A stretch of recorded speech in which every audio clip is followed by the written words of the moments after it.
Sedikit aja kak. Aja kak Aisyah. Kak, di mobil aja nggak apa-apa kak. Iya 2 menit aja kak. Gimana kak supportnya kak untuk kak Natali?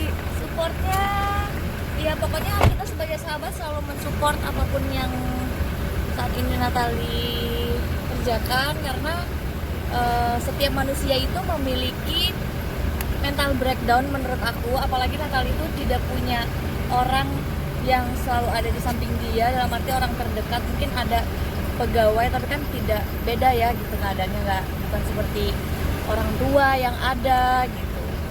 Terus dihujat sana sini, dan menurut aku keadaannya tuh yang dia tidak bisa sampaikan keadaan yang sebenar-benarnya gitu. Jadi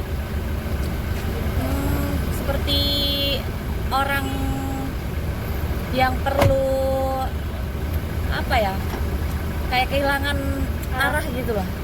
Jadi kita sebagai sahabat pokoknya kita selalu mendukung, karena nggak bisa dipaksakan, kita mengikuti prosesnya aja. Tapi ya, Aja sama Natali seberapa deket sih kak mungkin, dan sejak kapan mungkin akrabnya gitu? Oke. Jadi gini, aku itu deket sama Natali pada saat pernah tahu kan waktu dulu Natali deket sama Franz. ya. Aku juga deket sama Franz. Terus menurut aku dia mempunyai hati yang luar biasa, yang tulus, yang ikhlas. Karena pada saat itu seharusnya aku pernah deket sama Franz, dia juga deket sama Franz. Seharusnya kita bukan seorang bestie gitu. Tapi pada saat kita pernah nggak sengaja ketemu di acara ulang tahunnya anaknya Katia Rizlia, terus kita follow-followan. Pada saat aku sakit, itu di luar ekspektasi aku, Natali nge-DM sakit apa gitu. Terus dia ngejenguk aku, terus dia suapin aku, dan menurut aku agak kaget gitu, kayak ini orang kok baik banget, maksudnya apa baik gitu kan. Biasanya kan kita pasti netting dulu nih orang baik maunya apa ya gitu. Tapi setelah aku rasakan dan telusuri, nih orang memang baiknya baik tulus ikhlas, nggak ada mau apa-apa. Buat apa dia baik sama aku bukan siapa-siapa gitu. Terus dia di rumah sakit biasanya, karena kalau menjenguk itu ya ngejenguk biasa cuma 1 jam, 2 jam. Dia bisa ngejenguk aku sampai 6 jam loh di rumah sakit, dan ngurusin aku, nyuapin aku, peluk-peluk, sampai kadang-kadang ini orang kok baik banget ya, kenapa ya gitu. Awal pertama kali gitu.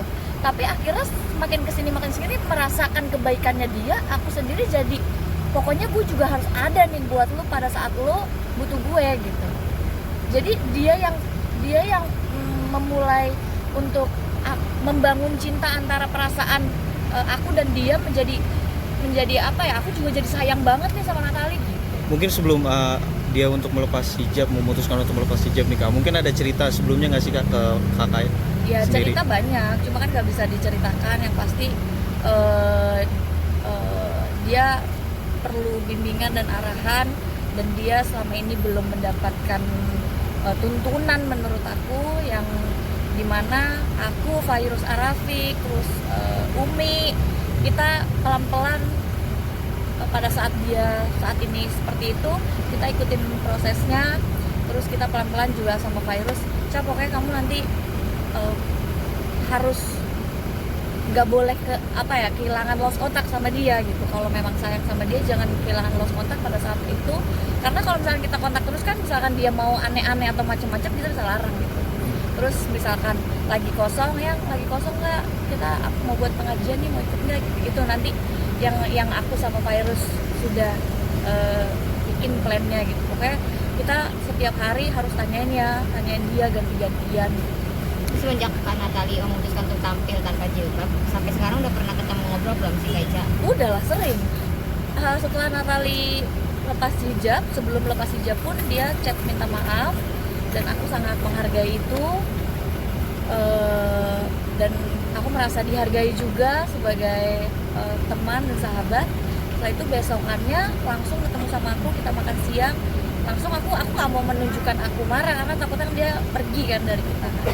Terus kayak morning sayang, lagi apa, lunch bareng yuk gitu. Terus kita lunch bareng, itu pun dia masih nangis gitu. Jadi apa ya, kadang-kadang kan gak semua orang terlihat kuat itu adalah diri dia kuat sebenarnya. Dan setiap manusia menurut aku pasti punya posisi mental breakdown. Kita nggak tahu dan banyak juga loh orang-orang yang terlihat baik-baik saja, artis-artis di luar negeri pada bunuh diri ya gitu, amit-amitnya gitu. Jadi kita nggak mau hal itu terjadi, pokoknya kita ini terus support terus. Kalau Kak Natili sering dinilai gak enak ya Kak sama netizen, terus suka umbar rumah tangga lah segala macam, tapi masih banyak juga yang Ya plus membela minus ya, mungkin ada kekurangannya, tapi dibalik itu kelebihannya juga banyak. Kak, kemarin kan juga banyak netizen juga nih ya, yang kakak kan kemarin memberikan dukungan, terus banyak juga netizen yang kontra ke kakak. Mungkin tanggapnya seperti apa nih kak? Ya biarin aja lah, netizen kan nggak semuanya satu pemikiran sama kita gitu. Kadang mereka juga belum pernah merasakan rasanya jadi orang tersebut, mungkin belum pernah di sisi merasa mental breakdown gitu. Jadi ya biar aja lah, setiap orang kan mungkin ada. Kakak sendiri menyayangkan gak sih kak keputusan Kak Natali? Yes. Kita gini loh, kadang-kadang ada yang bilang kok ini nggak benar tapi disupport gitu. Ya kita tahu kalau itu nggak benar. Masa kalau nggak benar sahabat ya udah nggak benar tinggalin kan kayak gitu. Jangan kayak gitu, jangan kita ada pada saat senang-senang aja, pada saat dia di ujung jurang kita harus pelan-pelan kan, nggak bisa langsung ya udah selalu lo masuk jurang juga bodo amat gitu. Tapi kita kasih tangan untuk dia, untuk kayak pegang tangan gue pelan-pelan gitu loh. Jadi ya nggak mendukung sih untuk dia masuk jurang, tapi ya lebih baik kita kasih tangan dibanding dia masuk jurang kan. Iya. Kak Ica sebelumnya juga sempat mendukung Rebecca waktu lagi rame ya. Ya pasti support woman to woman, terus kedua kan orang terdekat ya, bukan serta-merta ini ikut-ikutan nih gitu. Lah ini orang-orang terdekat saya loh, yang siapa lagi kalau bukan orang terdekat. Dan lihat dong, siapa lagi yang peduli, ya kan? Ya kalau misalkan mereka lagi happy, aku nggak ada, aku merasa ya udah nggak apa-apa, lu lagi happy. Tapi jangan sampai mereka lagi butuh seseorang, aku nggak ada. Karena aku pernah merasakan aku butuh seseorang, teman-teman aku pada nggak ada. Jadi aku tidak mau ada aku yang dulu merasakan seperti itu. Oke. Oke. Oke, cukup makasih. Bye.